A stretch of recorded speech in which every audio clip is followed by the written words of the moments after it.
کائنات والوں جو میں دیکھتا ہوں تم نہیں دیکھ سکتے، تو پتہ چلا نبی کی آنکھ میں امتی کی آنکھ میں فرق ہے۔ اب مثلیت اس اعضاء میں نہیں ہو سکتی کیونکہ آنکھ ایک عضو ہے، لیکن دیکھنے کا معیار الگ الگ ہے۔ ہاں حضور فرماتے ہیں انی ارا ما لا ترون، فرمایا جو میں دیکھتا ہوں تم دیکھ سکتے۔ صحابہ اکرام کے ساتھ حضور جا رہے تھے، قبرستان سے گزر ہوا، نبی پاک صلی اللہ علیہ وسلم کہا، آپ نے فرمایا صحابہ رک جاؤ، صحابہ رک گئے۔ آقا کریم صلی اللہ علیہ وسلم فرمایا جاؤ اس درخت کی ٹہنی جو ہے اس کو توڑ کر لاؤ۔ ٹہنی کو، اس شاخ کو توڑا گیا، حضور نے اس کے دو حصے کیے، ایک قبر میں گاڑ دیا، دوسرا حصہ دوسری قبر میں گاڑ دیا۔ صحابہ کو یہ عجیب بات لگی، عرض کرنے لگے کملی والے اللہ کے محبوب ہمیں یہ بات سمجھ نہیں آئی، ماجرا کیا ہے؟ حضور فرمائیے اس کی وجہ تو بیان فرمائیے، ماجرا کیا ہے، ہمیں کوئی بات سمجھ۔ اللہ کے محبوب صلی اللہ علیہ وسلم فرمایا ان دو قبر والوں کو عذاب ہو رہا، میرا یہاں سے گزر ہوا، یہ شاخیں اس لیے توڑ کے، یہ شاخیں اس لیے یہاں پہ ان کی قبروں پہ لگا دی جب تک یہ تر رہیں گی اللہ کی تسبیح، اللہ کی تقدیس بیان کرتی رہیں گی، اور اللہ ان سے عذاب کو دور فرما دے گا۔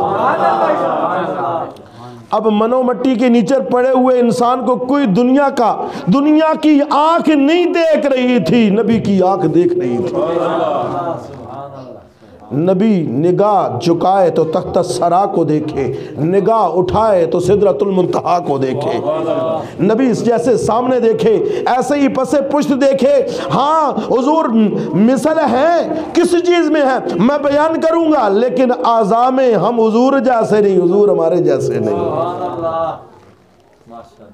توجہ فرمائیے گا، کان ہمارے بھی ہم بھی سنتے ہیں، سنتے حضور بھی ہیں، لیکن سننے میں حضور ہمارے جیسے نہیں، ہم حضور جیسے، ہماری سننے کی ایک لمٹ ہے، ایک حد ہے۔ چلو مان لیا ٹیکنالوجی نے، سائنس نے ترقی کی، موبائل فون کے ذریعے امریکہ سے ہونے والی کال کو ہم یہاں پہ سنتے ہیں، اس آواز کو ہم سنتے ہیں، اور جناب سیٹلائٹ کے ذریعے کھینچی جانے والی تصویر کو، مووی کو ہم جناب کسی جگہ سے کسی دوسری جگہ بیٹھ کے دیکھ سکتے ہیں۔ یہ سائنس کی ایجادات ہیں، ہمارا اس پہ یقین ہے، پوری دنیا اس کو مانتی ہے، لیکن جہان والوں، کائنات والوں، انسانوں، غلاموں، اس بات کو بھی جان لو کہ رب کا محبوب جب سنتا ہے تو بغیر کسی سیٹلائٹس کے، بغیر کسی سائنسی ایجاد کے، رب کی دی ہوئی قدرت اور طاقت سے جیسے نبی قریب سے سنتا ہے ایسے نبی دور سے سنتا ہے۔ انی اسمع ما لا تسمعون، فرمایا جو میں سنتا ہوں تم سن سکتے نہیں۔ ہمارے سننے کے لیے ہمیں کسی آلے کی ضرورت ہے، ہمیں سننے کے لیے جناب من کسی حد بندی تک یہ ہمارے بس کی بات ہے، لیکن رب کے محبوب کی سماعت کا عالم یہ ہے کہ محبوب، اللہ کے محبوب صلی اللہ علیہ وسلم جیسے قریب سے سنتے ہیں ایسے دور سے بھی سنتے ہیں۔ دور و نزدیک کے سننے والے وہ کان لالے کرامت پہ لاکھوں سلام۔ یہ اللہ کے محبوب صلی اللہ علیہ وسلم کی سماعت ہے۔ کان ہمارے حضور جیسے، آنکھیں ہماری حضور جیسی نہیں، ہاتھ حضور کہ جیسے ہمارے نہیں، کیونکہ رب کے محبوب کی پکڑ کیا ہے؟ سرکار صلی اللہ علیہ وسلم، صحیح بخاری کی روایت ہے، حضور نے ہاتھ یوں بڑھایا، صحابہ کی مجلس میں ہے، ہاتھ بڑھایا، پھر ہاتھ نیچے کر لیا۔ صحابہ نے حضور کبھی آپ نے ایسا نہیں کیا، یہ کیا ماجرا ہے؟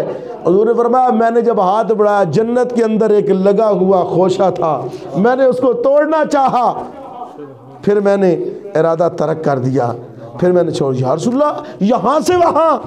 سبحان اللہ، یہ نبی کا ہاتھ ہے، یہ نبی کا ہاتھ ہے، ہاں یہ نبی کا ہاتھ ہے۔ صحابہ اکرام رضوان اللہ تعالی علیہم اجمعین غزوے پہ گئے ہوئے ہیں، صحابہ اکرام رضوان اللہ علیہم اجمعین نے عرض کی حضور پانی ختم ہو گیا ہے، غسل کی ضرورت ہے، وضو کی ضرورت ہے، جانوروں کو پانی پلانا ہے، وضو کرنا ہے۔ حضور ہمیں پانی کی سخت ضرورت ہے اور کہیں قریب ترین پانی نہیں ہے۔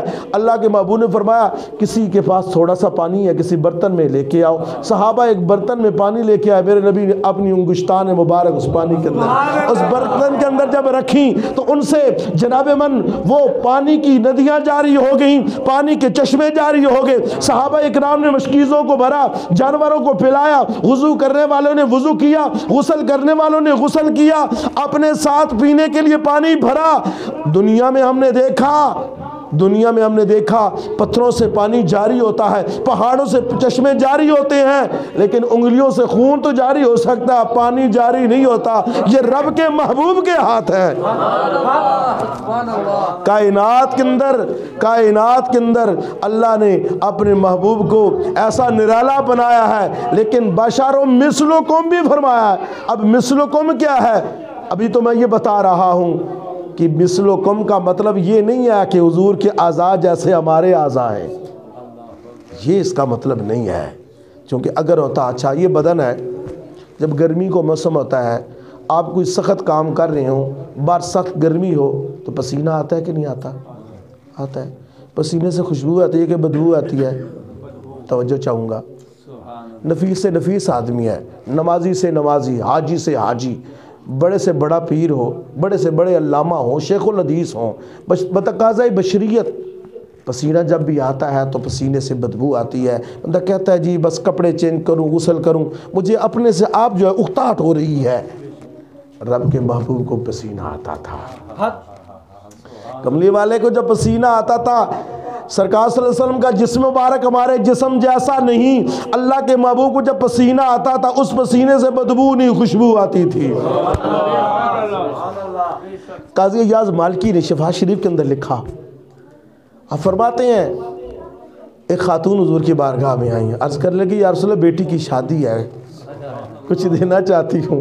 اللہ کے محبوب صلی اللہ علیہ وسلم کل آنا، کھلے منہ والی شیشی لے کے آنا، ساتھ لکڑی لے کے آنا۔ دوپہر کا وقت تھا، حضور حضرت ام سلمہ کے گھر میں آرام فرما رہے تھے۔ سرکار صلی اللہ علیہ وسلم آپ جب دیکھا دوپہر کا وقت ہے، خاتون آ گئی، لکڑی کے ساتھ پسینہ جمع کیا، اس کے اندر ڈال دیا اور فرمایا اس کو لے جا، بیٹی کو کہنا جب ضرورت پیش آیا کرے تو اس کو لگا لیا کرے۔ وہ بیٹی جب خوشبو لے کر، وہ پسینہ مصطفیٰ لے کر جاتی ہے، اس کی رخصتی دوسرے محلے میں ہو جاتی ہے، وہ جب بوتل کا ڈھکن اتارتی تھی پورا گھر خوشبو سے مہک جاتا تھا۔ لوگوں نے اس گھر کا نام ہی رکھا تھا بیت المطیبین، خوشبو والوں کا گھر۔ اور سرکار کے جسم پاک سے اتنی خوشبو تھی، صحابہ کو جب کبھی ضرورت ہوتی نا حضور کو تلاش کرنے کی تو وہ کسی سے پوچھتے نہیں تھی، کملی والے جس گلی سے، جس محلے سے گزر جاتے تھے وہ محلے اور وہ گلیاں خوشبو سے مہک جاتی تھیں۔ ایسی خوشبو نہیں ہے کسی پھول میں، ایسی خوشبو نہیں ہے کسی پھول میں، جیسی میرے نبی کے پسینے میں، جیسی میرے نبی کے پسینے میں۔ انما انا بشر مثلکم، بات سمجھ نہیں آئی وہ مثلیت کیسی ہے، میں سمجھاؤں گا۔ ابھی جو یار لوگ کہتے ہیں جناب وہ ہمارے جیسے، ہم ان کے جیسے، بتاؤ۔ سرکار کا یہ لعاب دہن ہے جس کو ہم تھوک کہتے ہیں۔ ہمارے تھوک کی حالت تو یہ ہے کہ ہاسپٹل میں کسی جگہ جناب گزرو تو لکھا تھوکی ہے، مت تھوکنا منع ہے۔ وہ بھائی کیوں؟ اس لیے کہ تھوک میں وبا ہے، بیماری ہے، دوسرے بندے کو یہ متاثر کر سکتا ہے، اس سے وبا پھیل سکتی ہے۔ لیکن اللہ کے محبوب صلی اللہ علیہ وسلم حضرت سلمہ بن اکوع کی ٹوٹی ہوئی پنڈلی پہ لعاب دہن لگاتے ہیں تو پنڈلی جڑ جاتی ہے۔ حضرت قطادہ کی آنکھ نکل جاتی ہے، ڈیلا رخسار کے اوپر آ جاتا ہے، سرکار لعاب دہن لگا کے فٹ کرتے ہیں۔ فرماتے ہیں سمجھ نہیں آ رہی تھی یہ کون سا ڈیلا جو ہے وہ باہر آیا تھا، کون سا آنکھ کا حصہ زخمی ہوا تھا، محسوس نہیں ہو رہا تھا، تکلیف بھی چلی گئی، بینائی بھی لوٹ آئی۔ صحابہ جا رہے حضور پانی ہے لیکن کڑوا ہے، پینے کے لیے پانی نہیں ہے، کنواں ہے لیکن کڑوا ہے، سرکار نے لعاب دہن ڈالا وہ میٹھا ہو گیا۔ آج بھی وہ کنویں موجود ہیں، آج بھی وہ کنویں موجود ہیں، آب شفا ان کا نام ہے، وہ کنویں موجود ہیں۔ ان کنووں کے اندر مصطفیٰ کریم صلی اللہ علیہ وسلم نے لعاب دہن ڈالا، حضور کے لعاب دہن کی برکت سے اللہ نے کڑوے کنووں کو میٹھا کر دیا۔ جس کو زیادہ دعویٰ ہے، جس کو زیادہ دعویٰ ہے، ہم حضور جیسے، حضور ہمارے جیسے، ہم حضور جیسے، ذرا سا تجربہ کر کے دیکھیں۔ حضرت جابر رضی اللہ تعالیٰ عنہ، صحیح بخاری کی روایت پڑھ رہا ہوں، حضرت جابر رضی اللہ تعالیٰ عنہ حضور کی بارگاہ میں غزوہ خندق، حضور خندق کھود رہے تھے مدینہ پاک کے ارد گرد۔ کھائی، بزرگوں کھائی سمجھنے ہو، اے رکاوٹ لانے واسطے کھائی کھود، وہ مدینہ پاک خندق کھود رہے تھے اور صحابہ اکرام 3 دن سے کوئی چیز نہیں کھائی تھی۔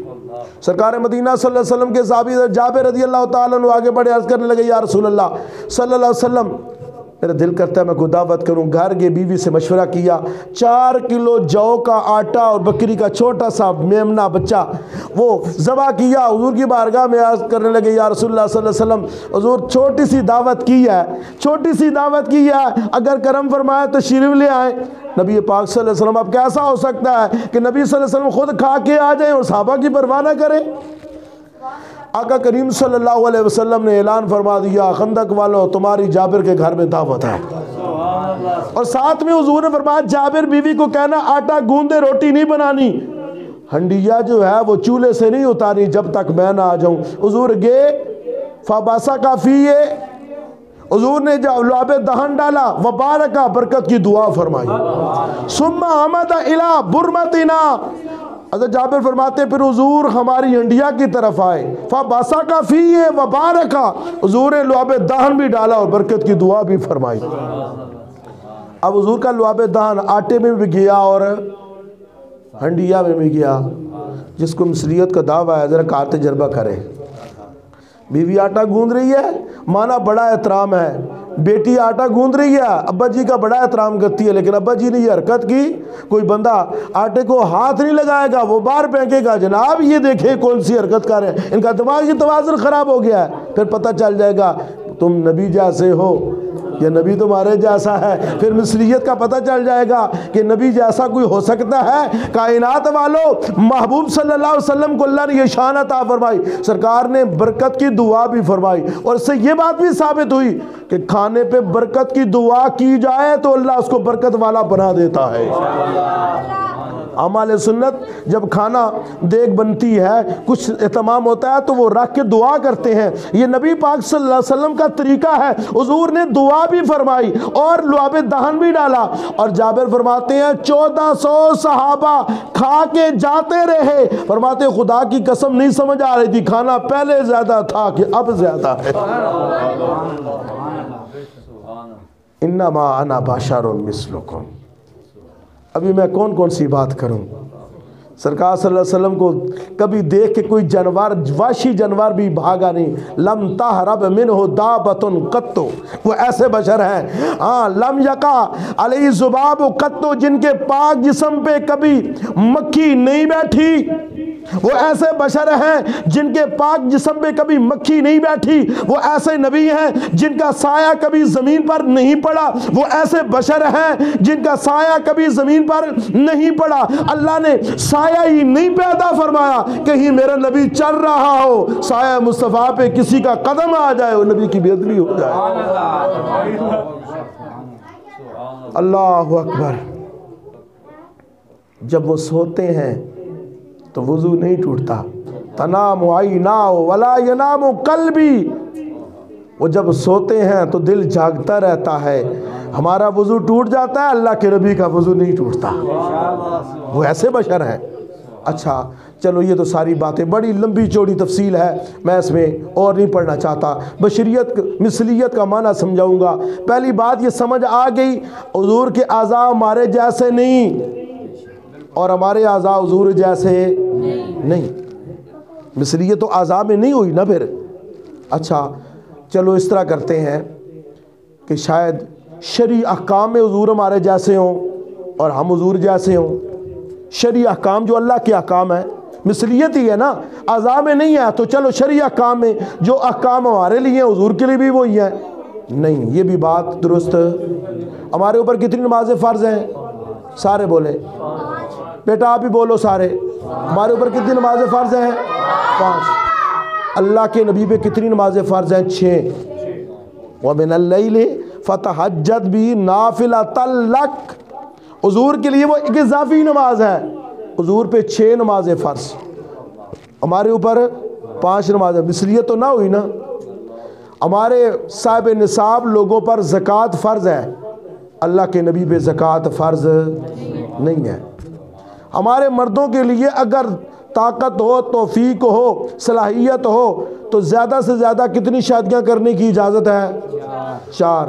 اللہ کے محبوب کے لیے یہ کوئی لمٹ نہیں ہے۔ تو شرعی احکام میں حضور ہمارے جیسے نہیں، ہم حضور جیسے نہیں، حضور پہ زکوٰۃ فرض نہیں ہوئی، ہمارے اوپر زکوٰۃ فرض ہے۔ اس لیے پتہ چلا کہ شرعی احکام میں حضور ہمارے جیسے نہیں، ہم حضور جیسے نہیں ہیں۔ تو پھر مثلیت کس چیز میں ہے؟ آؤ بتاتا چلوں، مثلیت اس چیز میں ہے کہ ہم اللہ کی مخلوق ہیں اور اللہ کے محبوب بھی اللہ کی مخلوق ہیں۔ جس طرح ہم اللہ کی مخلوق ہیں، اللہ کے محبوب بھی اللہ کی مخلوق ہیں۔ جس طرح اللہ نے ہمیں پیدا کیا ہے، گویا اللہ اعلان کروا رہا ہے، میرے محبوب صلی اللہ علیہ وسلم آپ فرما دیجئے، لوگوں کو بتا دیجئے کہ میں مخلوق ہونے میں تمہاری مثل ہوں، مخلوق ہونے میں تمہاری مثل ہوں، اور رب کی عبادت کرنے میں تمہاری مثل ہوں۔ جس طرح تم اللہ کی عبادت کرتے ہو میں اللہ کی عبادت کرتا ہوں۔ یہ اعلان کیوں کروایا؟ اس لیے کہ اللہ نے یہ دیکھ لیا جناب عیسیٰ علیہ السلام کے چند معجزات ان کی قوم نے دیکھے، انہوں نے کہا یہ اللہ ہے، یہ اللہ کا بیٹا ہے۔ انہوں نے چند معجزات دیکھے کہ جناب عیسیٰ علیہ السلام مادرزاد نبینوں کے آنکھوں پہ جناب وہ ہاتھ پھیرتے تھے، وہ بینا ہو جاتے تھے، برس اور کوڑ کے بیمار آتے تھے، شفا والا ہاتھ پھیرتے تھے، شفا یاب ہو جاتے تھے۔ لوگ جو کچھ گھروں میں چھوڑ کے آتے تھے، کھا کے آتے تھے، وہ بتا دیتے تھے، مردوں کو وہ زندہ کر دیتے تھے۔ لوگوں نے چند معجزات دیکھے تو وہ کہنے لگے یہ خدا ہے یا خدا کا بیٹا ہے۔ اللہ فرماتا ہے محبوب آپ اعلان فرما دو انما انا بشر مثلکم، میں مخلوق ہوں، میں اللہ نہیں ہوں، میں اللہ کا بندہ ہوں۔ اعلان کر دو، کہیں ایسا نہ ہو آپ سورج مغرب سے جہاں ڈوبا ہوا سورج اشارہ کر کے پلٹا دے، آسمان کی 14ویں رات کا چاند اشارہ کر کے 2 ٹکڑے کر دے، کہیں درختوں کو آپ اشارہ کریں وہ جڑوں کو اکھیڑتا ہوا آپ کے قدموں میں آ کے سجدہ کرے، جانوروں کو آپ حکم کریں وہ آپ کے قدموں میں آ کے سجدہ کریں، کہیں آپ کے یہ معجزات دیکھ کر آپ کو خدا یا خدا کا بیٹا نہ کہہ دیں۔ اس لیے اعلان کر دو انما انا بشر مثلکم۔ انہوں نے چند معجزات دیکھے، خدا کہہ بیٹھے، کہیں تمہارے یہ کمالات دیکھ کر تمہیں خدا یا خدا کا بیٹا نہ کہہ دیں۔ اور پھر مزے کی بات یہ بھی سن لیں، ان نبیوں کو خدا یا خدا کا بیٹا قوموں نے کیوں کہا؟ اس لیے ان کا میلاد نہیں پڑھا جاتا تھا، ان کا میلاد نہیں منایا جاتا تھا، اس لیے اور نبی پاک صلی اللہ علیہ وسلم کا میلاد منایا جاتا ہے، جو اس بات کی بین دلیل ہے جس کا میلاد منایا جاتا ہے وہ خدا نہیں ہو سکتا، کیونکہ خدا وہ ہے لم یلد ولم یولد، نہ وہ کسی سے پیدا ہوا ہے، نہ اس سے کوئی پیدا ہوا ہے، اور نہ اس کا کوئی ہمسر ہے، اور محمد وہ ہے جو حضرت عبداللہ اور حضرت آمنہ کے گھر میں پیدا ہوا ہے۔